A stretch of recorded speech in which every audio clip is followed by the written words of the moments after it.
என் பிள்ளை மேல தலை மேல சத்தியம் அடிச்சு சொல்றேன். நீங்கள் சொன்னது என்ன? என்ன சொன்னீங்க? முன்னாள் முதலமைச்சர் அவர்களே, உங்களுக்கு ஒரே புள்ள, எனக்கு ஒரு பையன் ஒரு பொண்ணு.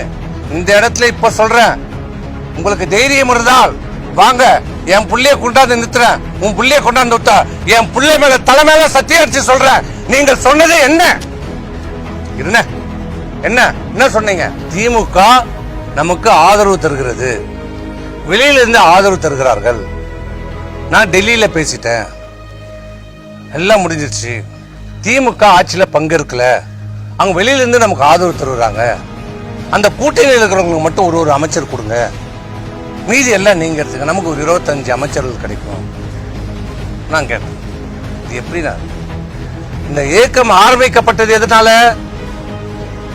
திமுகவை எதிர்த்து தொடங்கப்பட்ட இயக்கம். திமுக ஒரு தீய சக்தி, அது அழிக்கப்பட வேண்டும் என்று சொல்லி தொடங்கப்பட்ட இயக்கம். புரட்சி தலைவர் எம்ஜிஆரால் தொடங்கப்பட்ட இயக்கம் அனைத்து இந்திய அண்ணா திராவிட முன்னேற்ற கழகம், தொண்டரால் தொடங்கப்பட்ட இயக்கம். இதுவரைக்கும் திமுக எதிர்த்து நாங்கள் அரசியல் செய்து கொண்டிருக்கிறோம். இப்படி பார்த்த எங்களை திமுக ஆதரவோடு ஆட்சி அமையும் என்று நீங்க எப்படி சொல்றீங்க?